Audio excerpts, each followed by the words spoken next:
Après la bataille de la Délivrance, dont le déroulement s'est étendu peu à peu à la plus grande partie du territoire français, le chemin de fer se trouve dans un état lamentable. Les bombardements et les destructions systématiques opérées par les Allemands avant leur départ ont semé partout des ruines. De très nombreuses gares sont détruites.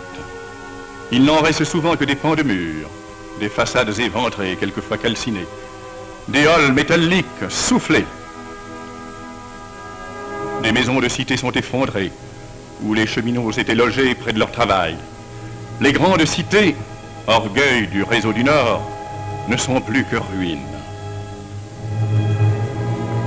Des bâtiments de voyageurs sont détruits, aussi bien dans les grandes villes que dans de modestes bourgades, aussi bien dans l'ouest que dans l'est, dans le nord que dans le midi.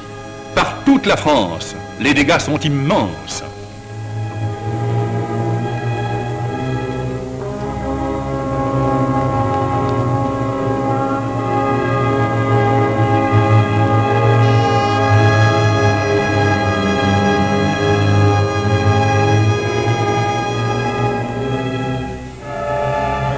De très nombreux postes d'aiguillage et les voies d'entrée de gare qu'il commandait ont été bouleversés.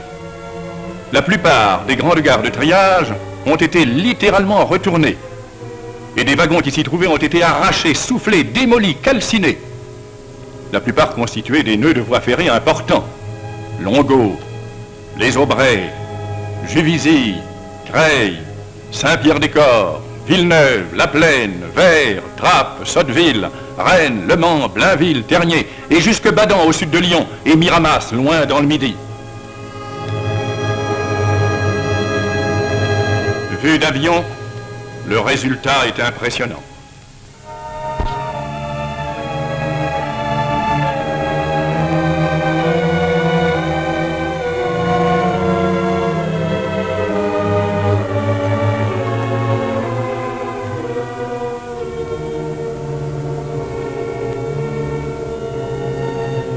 Dans les dépôts de locomotives, les destructions sont très importantes. Ils ont été parmi les objectifs choisis particulièrement par l'aviation alliée dans le but de neutraliser les transports allemands. Eux aussi ont été bouleversés, comme les gares de triage voisines. Au milieu des décombres apparaissent des cadavres de locomotives, des chaudières béantes, des châssis tordus.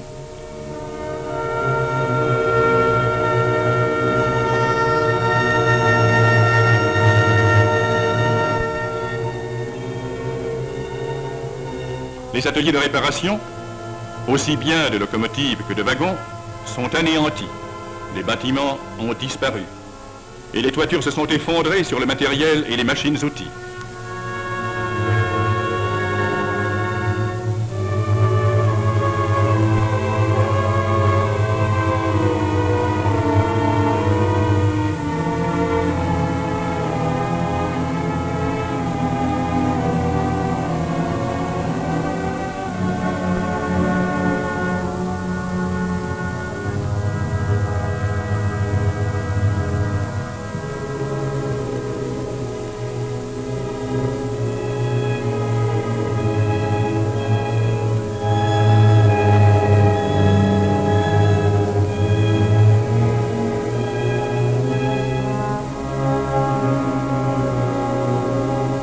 ouvrages d'art ont subi de graves destructions. Ils ont été ou bien bouleversés par des bombardements, ou avariés par les sabotages des organisations de la résistance française, et surtout détruits en masse par les Allemands, qui s'en sont donnés à cœur joie au moment de leur retraite.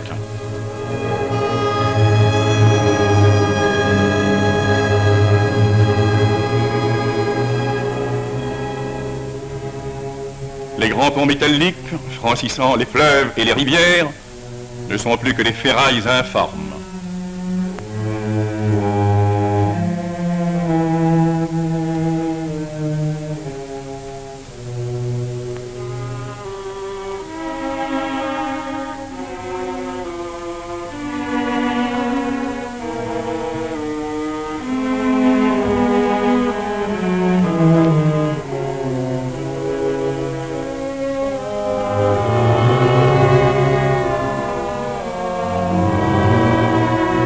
De grands et beaux ouvrages en maçonnerie n'existent plus. Certains, édifiés par les premiers pionniers du chemin de fer, avaient résisté à l'épreuve des temps et à l'augmentation considérable de la charge des trains. D'autres, plus récents, notamment ceux dus au grand maître séjourné, étaient considérés comme des chefs-d'œuvre d'une technique renouvelée. Les uns et les autres ont disparu, anéantis par un vandalisme inexcusable. Sur toutes les lignes, les brèches sont nombreuses, aussi bien en Alsace, sur le Rhin et sur la Sarre,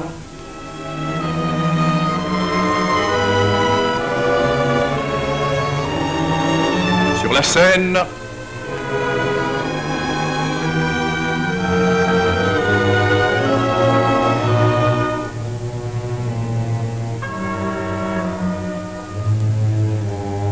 sur la Loire,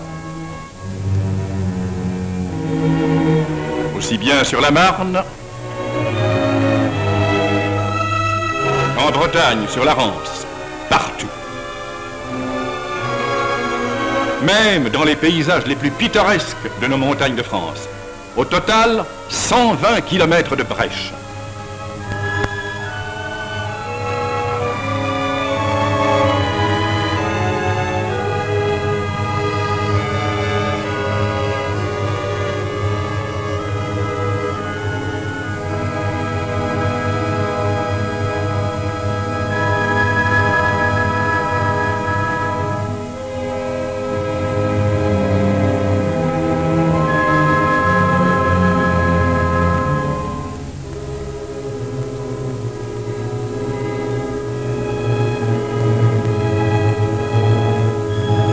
Voici ce qu'était avant la guerre le réseau de la SNCF.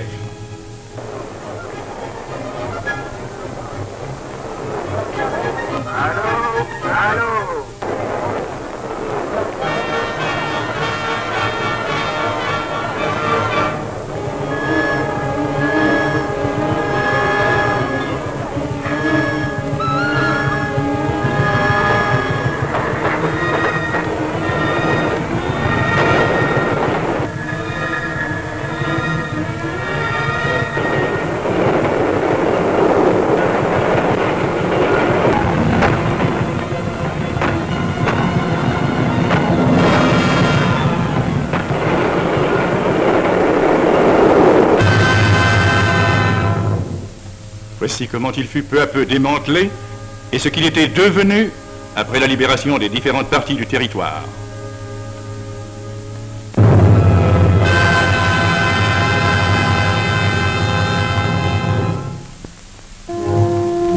Tout de suite, on s'est remis au travail, mais avec de bien pauvres moyens pour commencer. Le gros matériel d'entreprise a été en grande partie détruit ou emporté par l'occupant. Ce qu'il en reste a été dispersé ou caché. Il faut le rassembler, le remettre en état, l'amener à pied d'œuvre. Et précisément, les moyens de transport font défaut. Dans bien des cas, on n'avait que des bras avec des pelles et des pioches. Mais heureusement, beaucoup de bonne volonté, car la tâche est immense.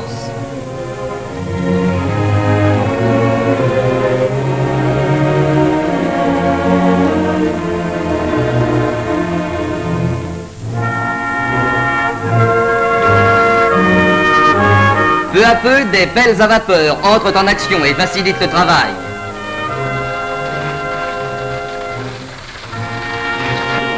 Les ouvriers s'affairent entre les wagons pour les réparer sur place quand c'est possible, ou les dépecer pour en évacuer plus facilement les débris.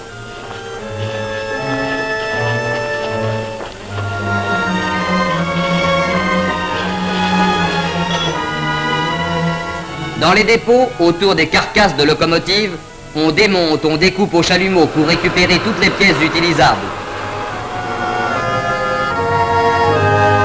Les décombres et les tas de ferraille s'animent. On aperçoit de nouveau, de place en place, les panaches de vapeur.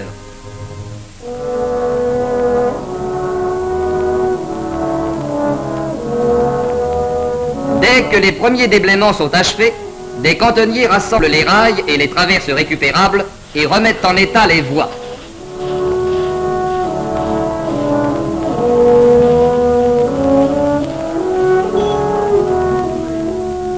Dans les gares détruites, des bâtiments provisoires s'élèvent pour abriter les services et pour remplacer les bâtiments à voyageurs disparus.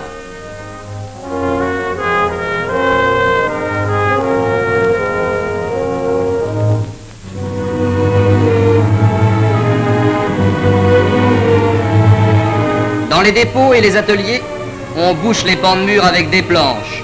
On couvre rapidement les toitures béantes avec des bâches ou des moyens de fortune.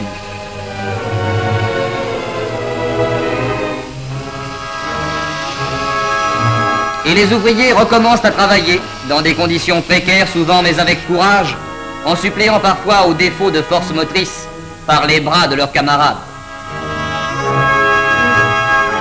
Pour rétablir au plus vite la continuité des lignes interrompues par de nombreuses brèches, on répare comme on peut les petits ouvrages.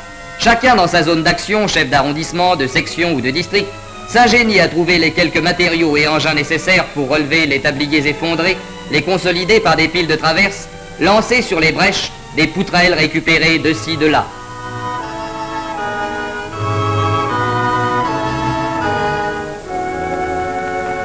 Et ainsi, les trains recommencent à circuler. La vie reprend. Les gares s'animent à nouveau. Moins de 2 mois après la libération de Paris, on pouvait atteindre la plupart des grandes villes de province libérées, mais souvent par des itinéraires détournés, pour éviter les grandes brèches qui demanderont des moyens puissants pour être franchis.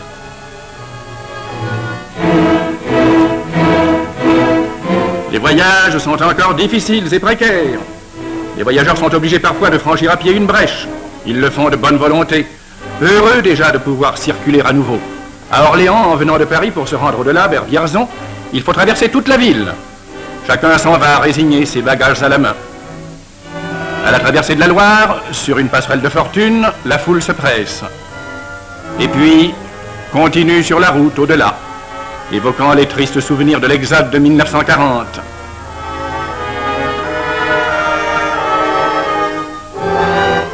Enfin, on atteint la gare provisoire, installée en plein air, sur la rive sud du fleuve. Fatigué, mais heureux de retrouver le train pour y prendre place et continuer cette fois dans le calme et la sécurité, le voyage momentanément interrompu. Sur les grands fleuves, où les grands ponts sont encore détruits, on transborde les voyageurs dans des bacs d'une rive à l'autre. Le réseau démantelé à la Libération se reconstitue peu à peu, et le voici au 1er novembre 1944. Mais de grands itinéraires sont encore interrompus. Les voici en pointillés.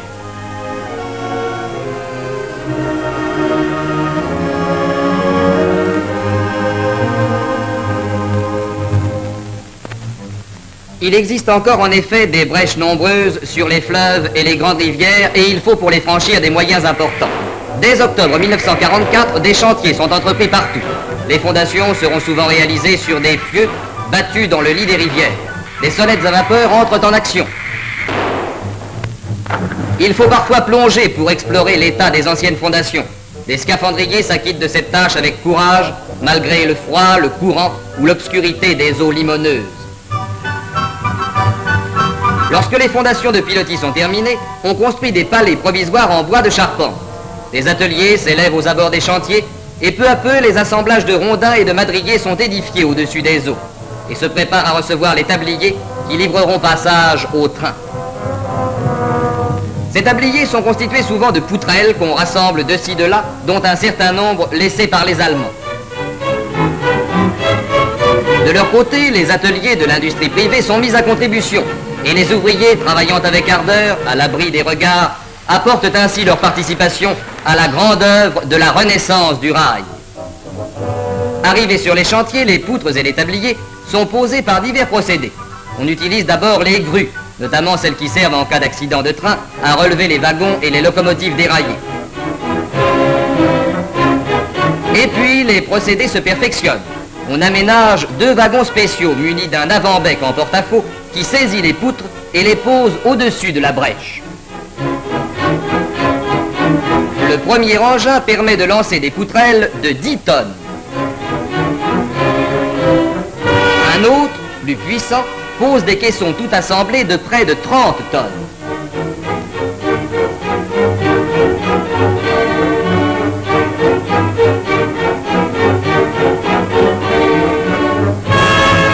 En plusieurs points, des compagnies françaises de sapeurs de chemin de fer reconstituées vont participer au travail.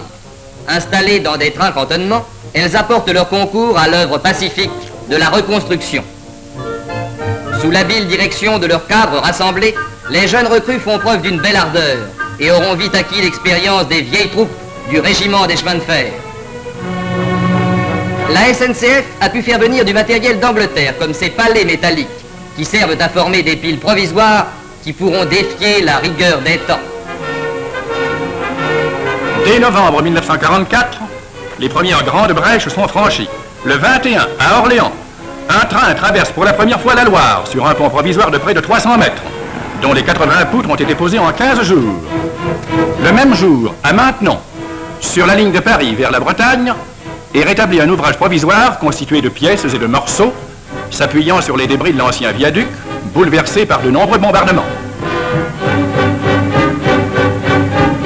4 jours plus tard, le 25 novembre 1944, à Verberie, à côté des débris d'un ancien pont métallique entièrement effondré, l'Oise était franchie à son tour. Les trains de charbon venant du nord de la France pouvaient reprendre leur itinéraire normal. Devant l'importance du trafic, le pont a été doublé peu de temps après.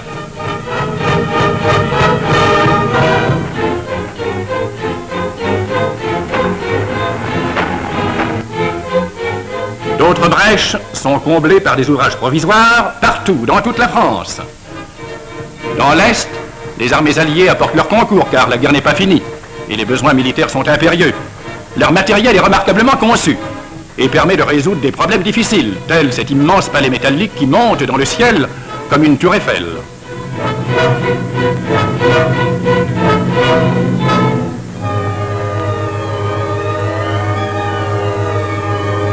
Mais l'hiver arrive et il reste encore beaucoup à faire.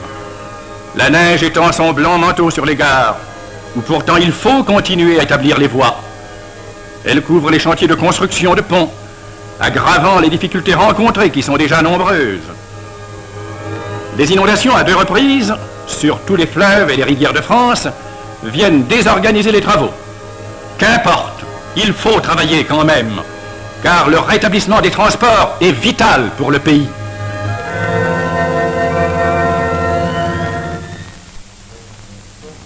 Pour aller de Paris à Bordeaux, il fallait au début faire le tour de la France en franchissant la Loire à Roanne. Depuis le rétablissement du pont d'Orléans, il faut descendre jusqu'à Montauban, car il existe 2 brèches importantes à Montlouis et à Libourne. À Libourne, un bel ouvrage est aux 3/4 détruit. 5 voûtes sont tombées, 2 autres sont fissurées. Après les travaux rendus pénibles par une crue sévère de la Dordogne, la circulation est rétablie le 16 janvier 1945. Les trains peuvent alors éviter le détour par Montauban et prennent l'itinéraire plus court par Vierzon et Tours. À Montlouis sur la Loire, la brèche s'étend sur la totalité de 12 arches entièrement démolies. Une partie de l'ouvrage provisoire est constituée par 6 tabliers posés par un wagon lanceur. L'autre partie est réalisée au moyen de tabliers militaires Bonnet-Schneider qui ont pu être dissimulés aux investigations allemandes. Ce sont des éléments de pont fabriqués d'avance qui arrivent sur la voie montés sur des bogies spéciaux comme des wagons. On les descend l'un après l'autre dans une fosse de montage, on les assemble avec les éléments précédents et on pousse le tout à l'aide de treuils puissants installés sur la rive.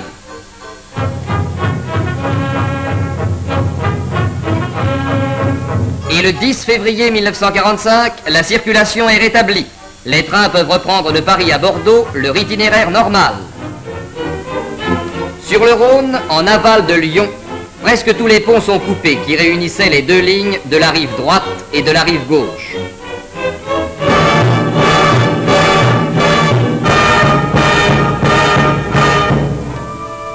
À Avignon, le grand pont métallique est complètement effondré. La brèche atteint près de 600 mètres. Les Américains, pressés par les besoins militaires, ont construit une grande estacade en bois.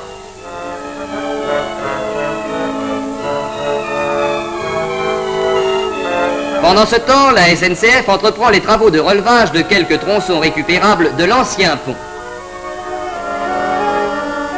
Un peu plus au sud, le viaduc qui unit Tarascon à Beaucaire est gravement atteint. Sur les 7 arches de fonte de 60 mètres qui le constituaient, 2 sont effondrées et 3 autres sont affaissées avec rupture à la clé. On décide d'entreprendre le relevage sans appui dans le fleuve, dont le courant est violent, en appliquant une méthode de décintrement des grands arcs. Après butonnage des arches détruites, des vérins sont disposés à la clé pour exercer des poussées horizontales, jusqu'à ce que la partie supérieure du tablier reprenne sa position normale. Après relevage et ouverture du joint, on le bloque au ciment et on enlève les vérins.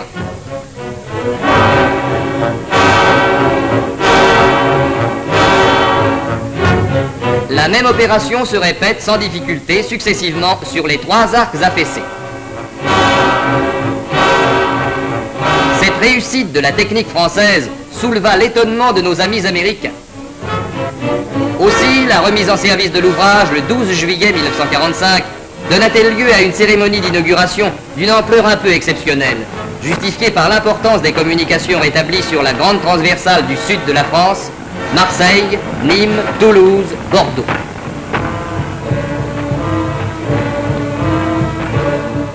Et puis, le Rhin. Dès le printemps de 1945, la division Leclerc était entrée à Strasbourg et l'armée de Lattre de Tassigny avait libéré l'Alsace et franchi le fleuve.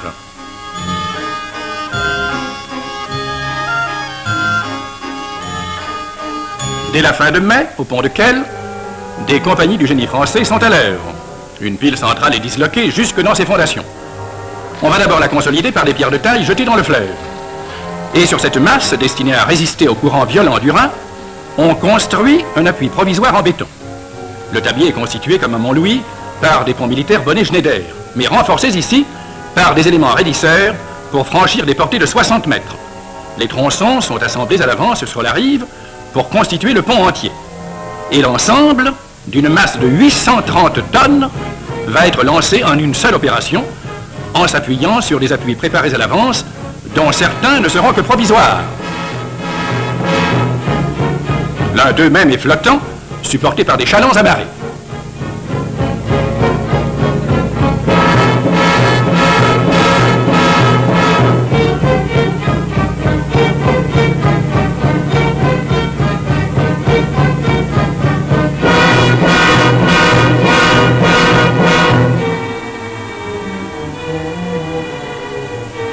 L'opération s'achève heureusement. Il ne reste plus qu'à descendre prudemment le pont sur ses appuis. Et le 7 juillet 1945, en présence du général de Lattre de Tassigny, l'ouvrage est inauguré solennellement. L'armée française pourra inscrire à son actif la construction au-dessus du grand fleuve du premier ouvrage sérieux livrant passage à une voie ferrée. Ainsi, peu à peu, les brèches se comblent. Le relevage des grands tabliers métalliques et la construction des grands ouvrages provisoires touchent à leur fin. En même temps qu'on rétablissait la circulation sur les ouvrages d'art, on entreprenait la construction dans les ateliers et dépôts de bâtiments provisoires plus confortables pour mettre les ouvriers chargés des réparations dans des conditions de travail meilleures.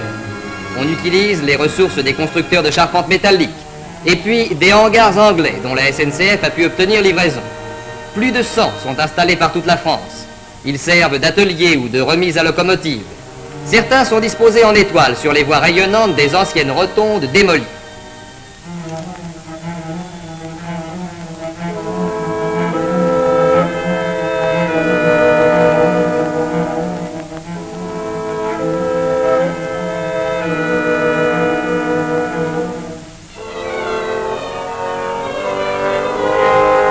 Dans les gares de voyageurs, on poursuit la construction de bâtiments encore provisoires, mais plus sérieux et plus confortables, pour pouvoir attendre la reconstruction définitive, qui sera souvent subordonnée à des considérations d'urbanisme.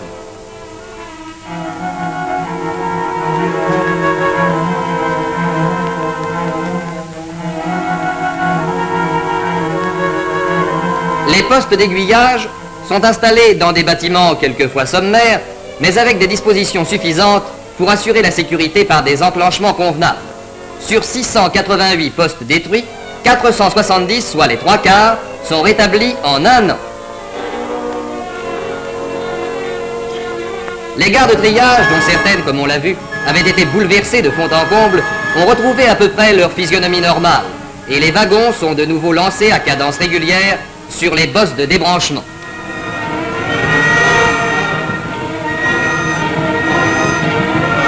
Le trafic reprend partout.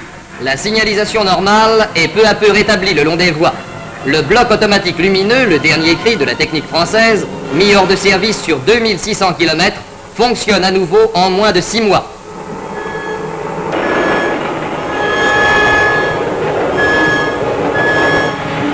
Le bloc système mécanique, complètement désorganisé sur 9000 km, est remis en état au 9/10 en moins d'une année. Et les sémaphores, étendant dans le ciel leurs grandes ailes, assurent la protection convenable des trains en marche.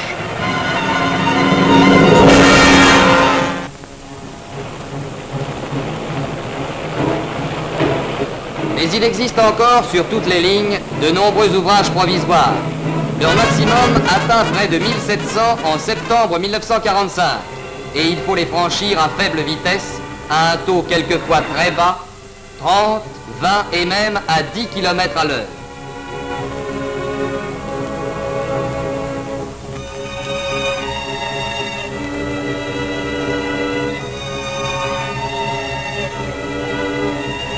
C'est une lourde suggestion pour l'exploitation.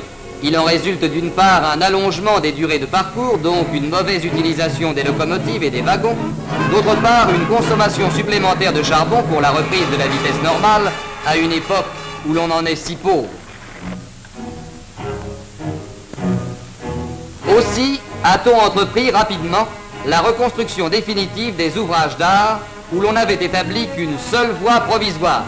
Les travaux sont menés rapidement sur les chantiers où l'on reconstitue la situation ancienne. C'est le cas pour un grand nombre de viaducs en maçonnerie auxquels on conservera leur beau parement de pierre.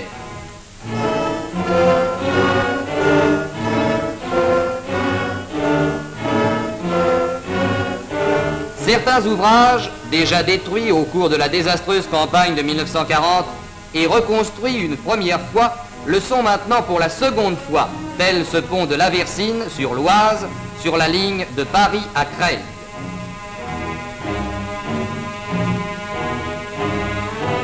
En d'autres points, on entreprend immédiatement la reconstruction définitive, sans passer par l'intermédiaire d'un ouvrage provisoire, toujours coûteux et gênant pour les travaux définitifs.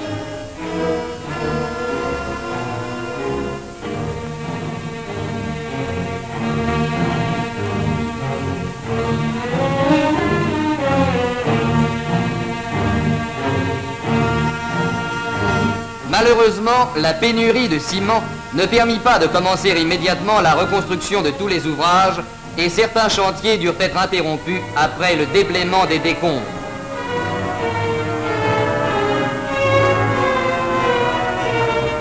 Le viaduc de la Canardière, près de Chantilly, comportait 2 grandes brèches.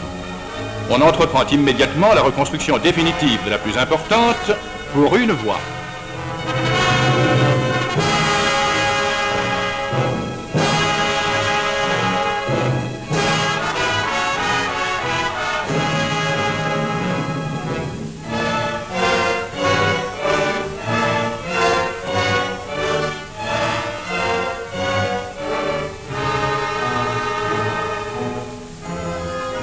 Pour gagner du temps, on travaille même la nuit, malgré les difficultés d'éclairage et les risques plus grands d'accidents.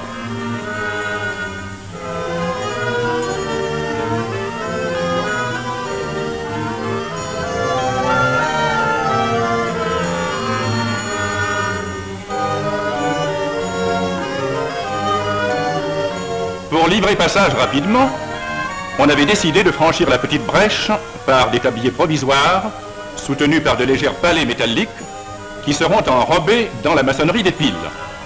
Après un effort considérable de plusieurs mois, la circulation sur une voie est rétablie le 1er octobre 1945.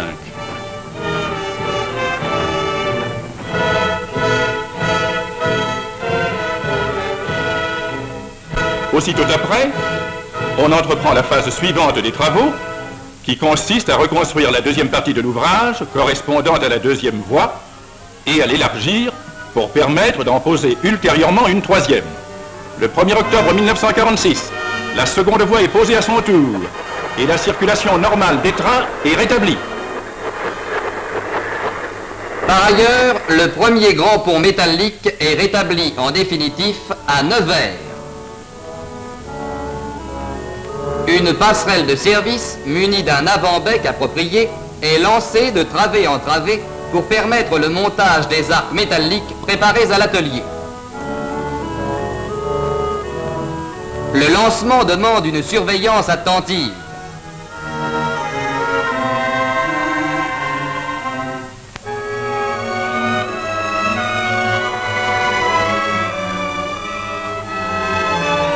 Les arcs, une fois posés, sont surmontés d'une dalle en béton armé qui supportera la voie.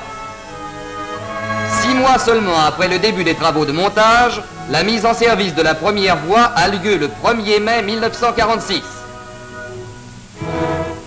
Certains ouvrages ont été tellement ébranlés qu'on a dû entreprendre la réfection complète de leur fondation. À Libourne, on utilise dans ce but des caissons en béton armé construits sur la berge dans une enceinte étanche constituant une sorte de cale sèche.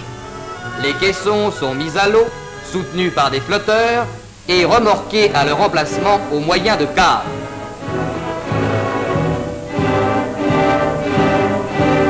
Arrivés à destination, on les échoue à leur position définitive.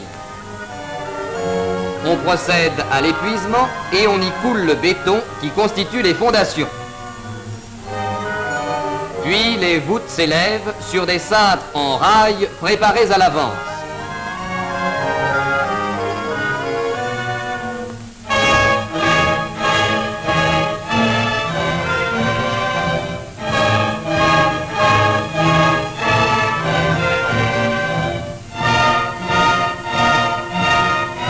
Et le pont, reconstruit, reprend sa physionomie ancienne.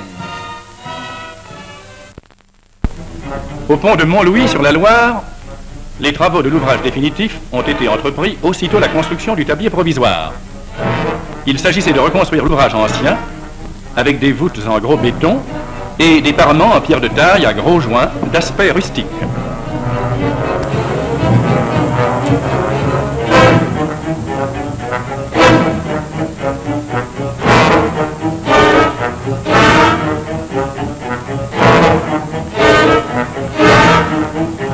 La première moitié de l'ouvrage est ainsi reconstruite définitivement à côté du pont provisoire sur lequel s'effectuait la circulation des trains.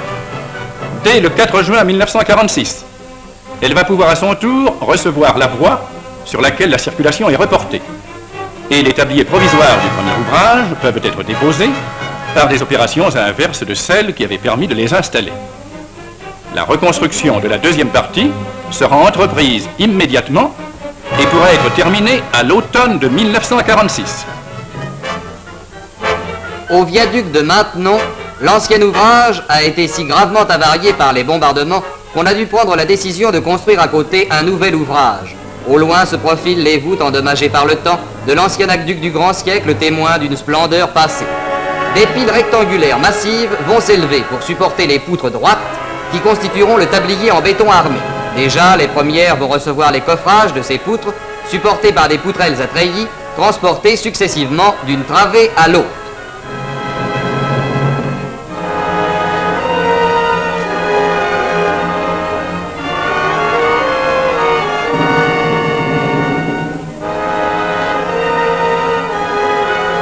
L'ouvrage prend sa forme définitive aux lignes droites et nettes. On pose la voie sur le ourdi en béton, puis les pylônes supportant la caténaire, car l'ouvrage est sur la ligne électrifiée de Paris au Mans.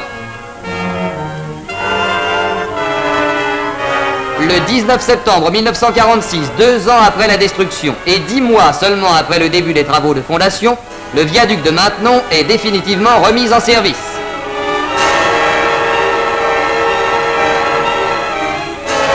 Quant à l'ancien ouvrage, il ne lui restera plus qu'à prendre rang parmi les ruines historiques. À Orléans, les difficultés ont été sérieuses. Il a fallu abandonner l'ancien ouvrage, trop disloqué, et construire le nouveau un peu en amont.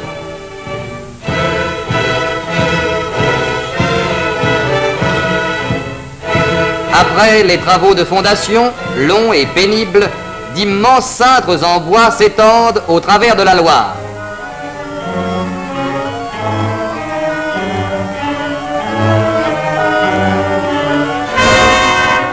Les travaux poussés activement pendant l'été de 1946 sont poursuivis pendant l'hiver, mais au début de janvier 1947, une véritable banquise s'est formée sur le fleuve, et la débâcle, si elle se produit brutalement, risque de tout emporter. Aussi a-t-on mobilisé l'artillerie pour être prêt à toute éventualité. Heureusement, rien de grave ne s'est finalement produit. Et quelques mois plus tard, à l'été de 1947, l'ouvrage définitif apparaissait reconstruit.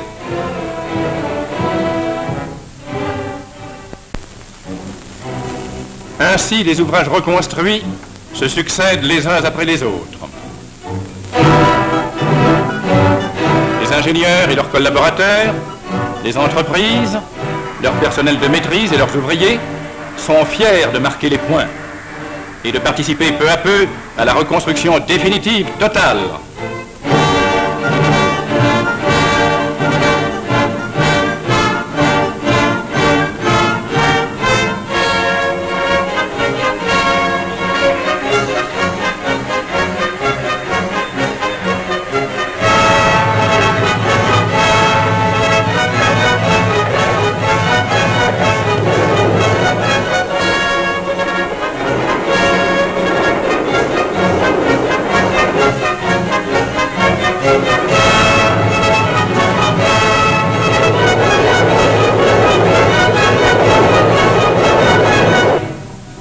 Ce grand effort porte ses fruits.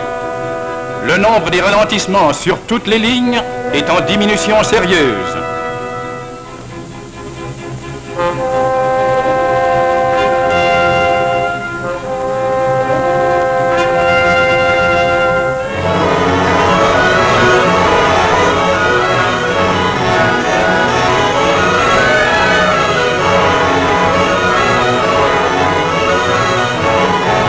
À la fin de 1946, sur 2600 ponts rails détruits ou avariés, 1440 sont rétablis en définitif.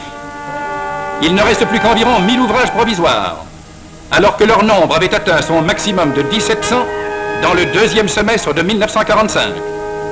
On peut espérer qu'à la fin de 1947, il n'en restera plus que 200 ou 300, alors que le nombre des ouvrages définitifs dépassera 2000. En même temps, était entreprise, dès le courant de l'année 1945, la reconstruction définitive des bâtiments, en commençant, bien entendu, par les plus essentiels pour la vie du chemin de fer, les dépôts et les ateliers.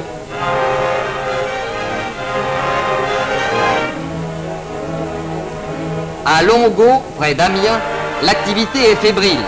En même temps qu'on travaille à la reconstruction définitive du dépôt, on met au point pour le remisage des locomotives un type de rotonde répondant à des caractéristiques nouvelles.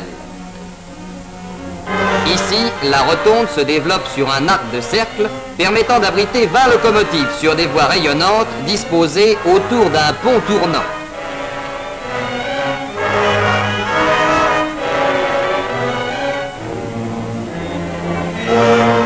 De grands ateliers en béton armé sont reconstruits, suivant des types antérieurs à leur destruction, parce qu'ils correspondent à une technique récente, mise au point entre les deux guerres.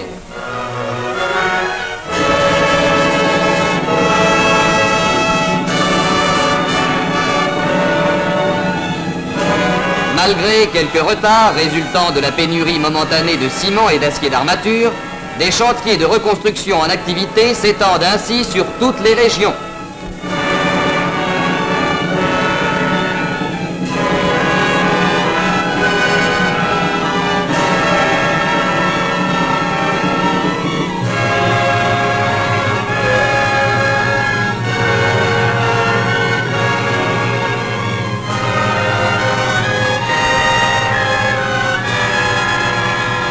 À Avignon, une grande rotonde du nouveau type est en construction.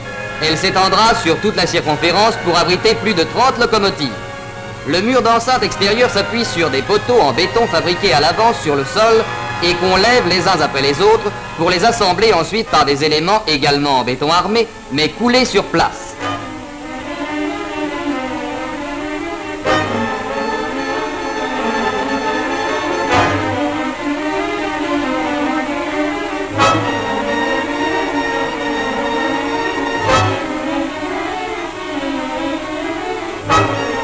Des éléments également préfabriqués sont disposés en corniche.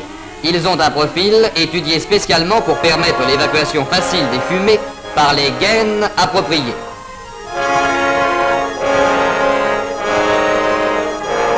La reconstruction d'un nombre important de logements pour le personnel a été entreprise dès le début de l'année 1946. Et déjà, quelques cités de cheminots commencent à retrouver leur visage de paix.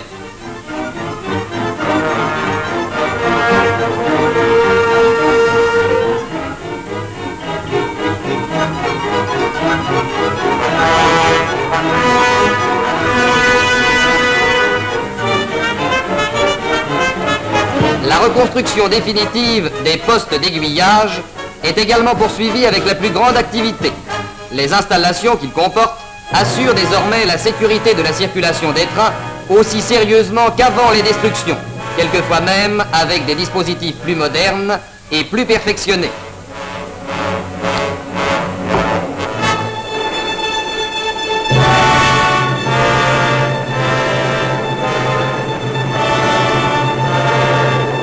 Ainsi, les chemins de fer français ont repris leur physionomie normale.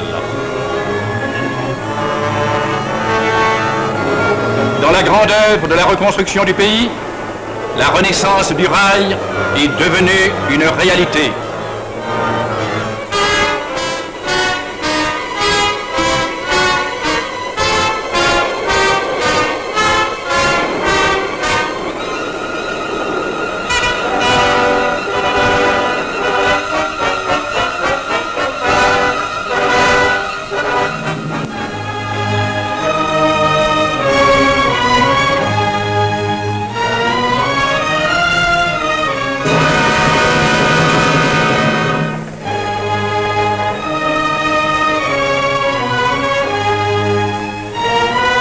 Et tous ceux qui ont collaboré à cette tâche immense, ouvriers et ingénieurs des entreprises, cheminots de tout grade et de tout service, ont droit à la reconnaissance de la France.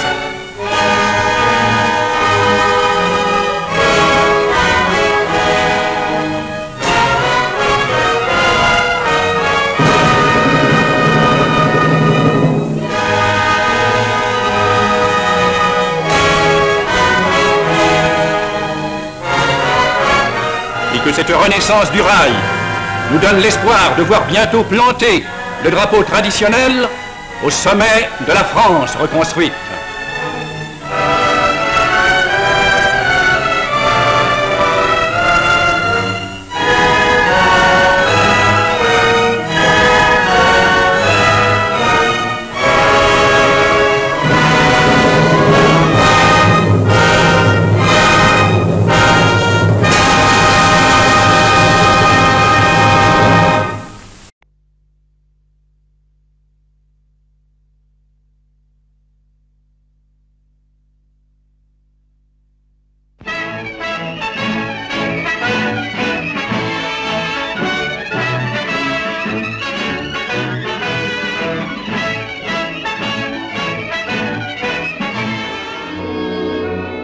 Dans un pré bordant la gare, les voussoirs en pierre taillée commencent à s'approvisionner. L'entreprise a construit pour son personnel des maisonnettes conditionnées pour les longs et rudes hivers jurassiens.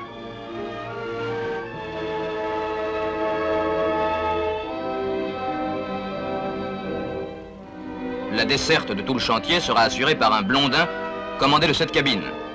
On édifie de part et d'autre de la dernière arche côté gare 2 plateformes pour la manutention des matériaux à transporter par le blondin.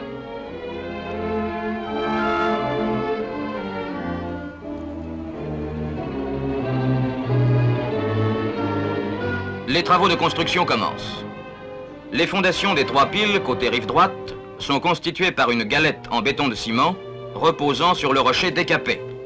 En élévation, le fût des piles est en béton de ciment pilonné entre les parements en moellon. Les piles sont hautes. Elles présentent, dans le sens transversal et longitudinal, un large fruit.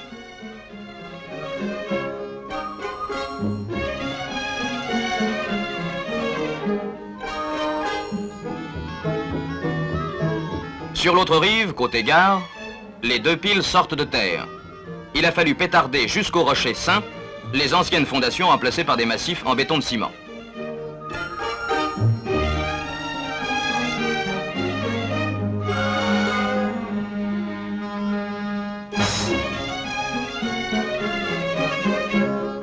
Quant aux piles médianes, elles s'encastrent dans le lit même de la rivière, avec la suggestion du travail dans l'eau et le danger des crues violentes et soudaines de l'Ain. Il faut battre des rideaux de pales planches métalliques autour des anciens bâtards d'eau. Après épuisement de l'enceinte ainsi formée, on coulera presque à sec le béton des nouvelles fondations. Mais il reste des blocs d'enrochement, s'opposant à l'enfoncement des pales planches battues au marteau trépideur. Malgré le courant, un scaphandrier fera sauter sous l'eau ces enrochements, ainsi que les anciennes fondations, tandis qu'une drague à griffes preneuses les dégagera.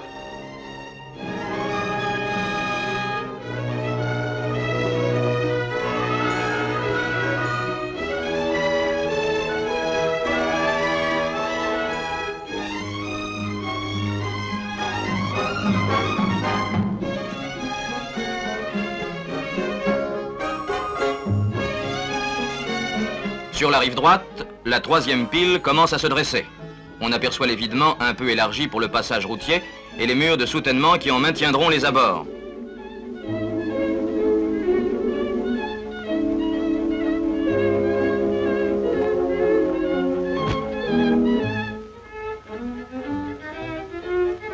Les piles encadrant les voûtes inférieures sont arrêtées au niveau des retombées.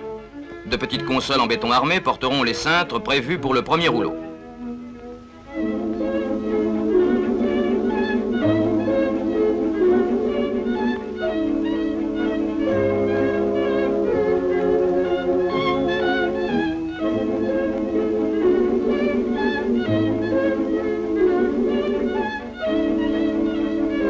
Les 7 cerces en rail de chaque cintre sont montées et contreventées. Les couchis, posés transversalement, répartiront sur elles les charges du premier rouleau.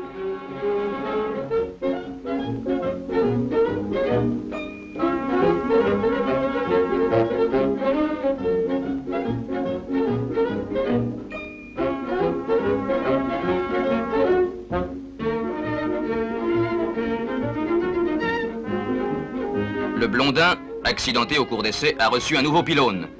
On a modifié son chariot de distribution et maintenant, ce précieux transporteur de matériaux alimente tout le chantier sur plus de 200 mètres.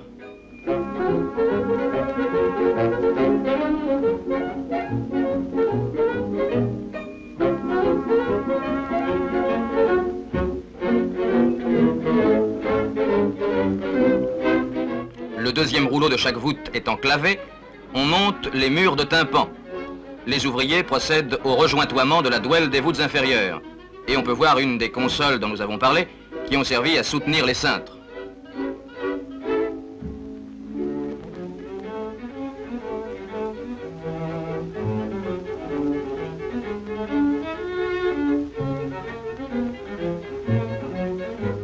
La partie centrale de l'ouvrage est désormais hors de l'eau.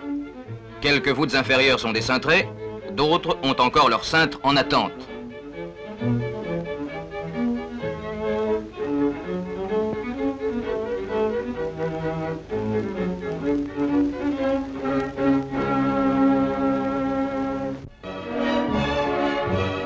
La partie haute de l'ouvrage est maintenant en construction. Chaque pile est approvisionnée par un petit appareil de levage. Les cerces des cintres pour voûtes sous voie ferrée prendront appui sur des corniches en béton ménagées à la partie haute des piles.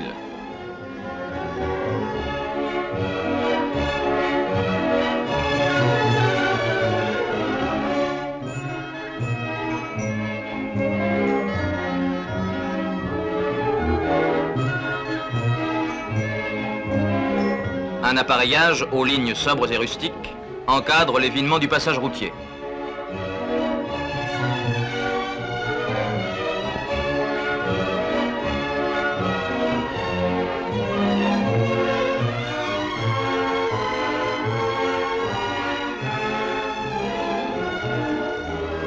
Et pierre après pierre, les piles, dont plusieurs atteignent 45 mètres, s'élèvent vers le ciel.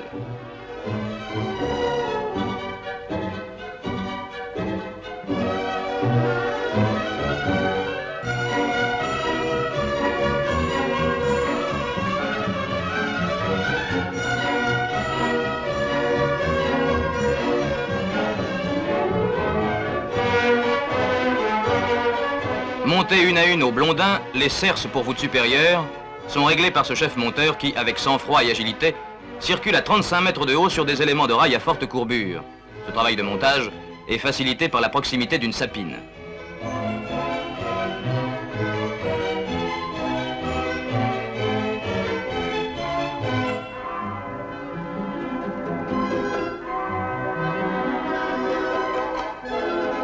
Au retombé, d'autres monteurs vérifient l'écartement des cerces, puis les calent sur des boîtes à sable.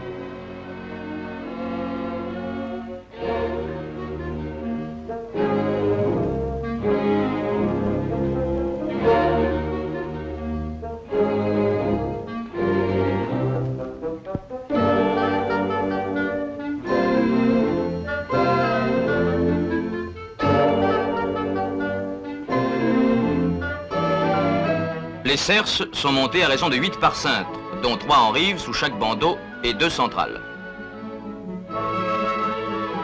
Transversalement aux cerces, les ouvriers assujettissent les couchis, qui reporteront sur le cintre le poids du premier rouleau. Toutes les voûtes supérieures ont leur cintre en attente. Les couchis sont en place. L'ouvrage dessine maintenant ces ombres curieusement allongées sur la rivière. Les cintres, très élastiques, seront chargés avec prudence, afin d'éviter leur déformation ainsi que la création sur les piles élevées de poussées qui les renverseraient.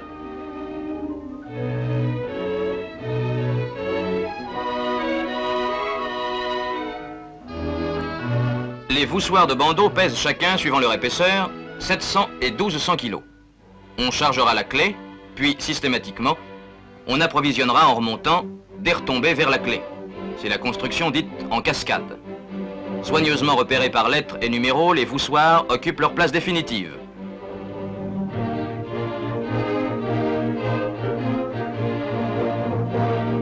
Proche de la clé, un joint de 2 à 3 cm restera vide de liant tant que le rouleau n'aura pas fait prise. Il sera alors maté énergiquement.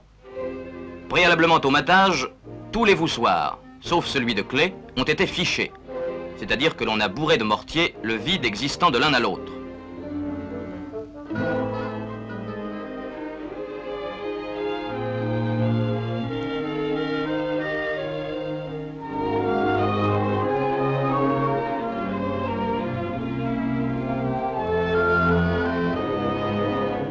On a approvisionné entre les bandeaux les moellons de douelle présentant un parement en intrado et recevant en queue un premier remplissage en béton jusqu'à l'épaisseur prévue du premier rouleau. Après exécution des autres rouleaux, l'extrado des voûtes et les dalles d'élégissement des piles reçoivent une chape coaltarée. Pour liaisonner anciennes et nouvelles maçonneries, on reprend au marteau-piqueur la retombée sur la première pile. Sur l'extrado des voûtes, on exécute un remplissage de pierres sèches. L'eau suintera à travers ce matériau perméable pour gagner la chape, puis les gargouilles. On cimente le couronnement.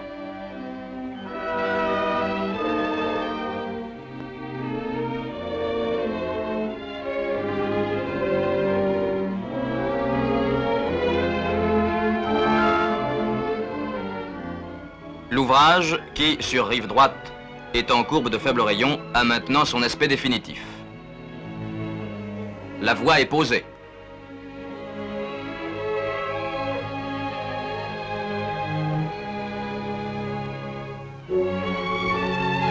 Un caniveau en éléments préfabriqués, avec dalles formant piste, est mis en place côté amont.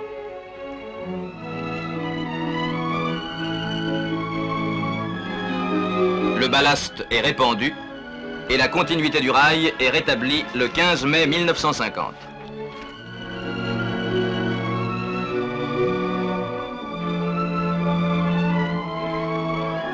Le passage routier est lui aussi remis en service, évitant ainsi un grand détour aux automobilistes. La reconstruction du viaduc de Cise-Bolozon assure de nouveau la liaison ferroviaire directe entre la Bresse et les hauts plateaux du Jura. Et pour le voyageur qui voit défiler tout au long du parcours des panoramas constamment renouvelés, n'est-ce pas là, en couleur naturelle et en relief, un beau documentaire?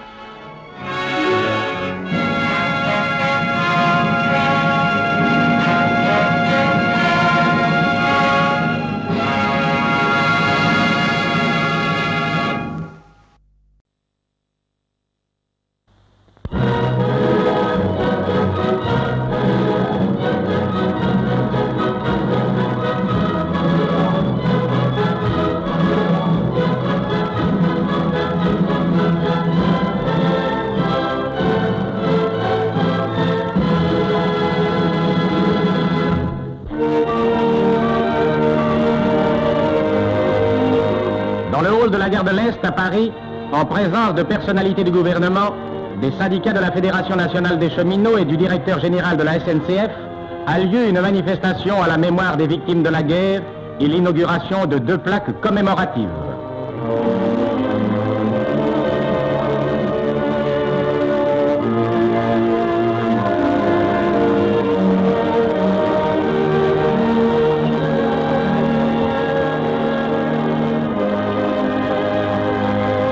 Silence recueilli, la première plaque voilée de tricolore est découverte. Elle rappelle le départ forcé des martyrs de la déportation allemande.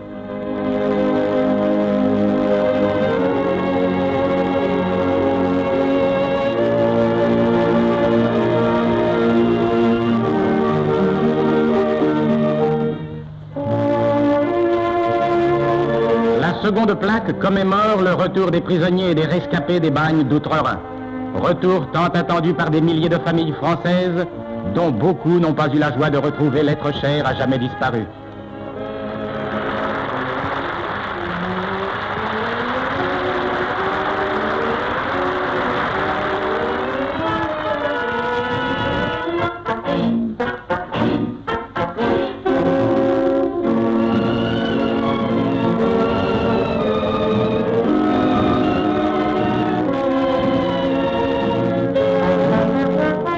Tous les orateurs qui se succèdent stigmatisent les crimes allemands et évoquent en termes émouvants les sacrifices librement consentis par tous ceux qui voulurent aider à sauver la France.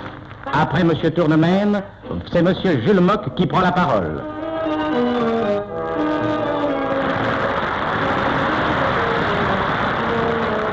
M. Maurice Thorez se lève à son tour et prononce un discours.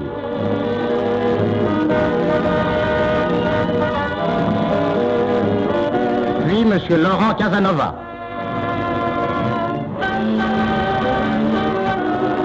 Dans son allocution, M. Lemaire, directeur général de la SNCF, dit toute son admiration pour ceux qui n'hésitèrent pas à donner leur vie pour sauver notre pays en péril.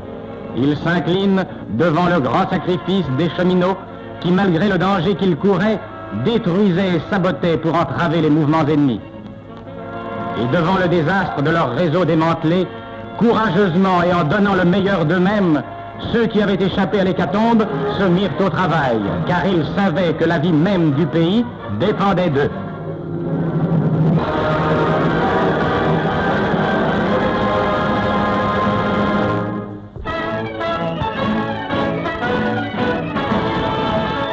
Dans la cour d'honneur de l'Hôtel des Invalides, autour de laquelle toutes les reliques de l'épopée française sont conservées, dans cette cour austère où tant de héros sont venus chercher leur récompense, le gouverneur militaire de Paris vient remettre à notre directeur général, M. Lemaire, la cravate de la Légion d'honneur.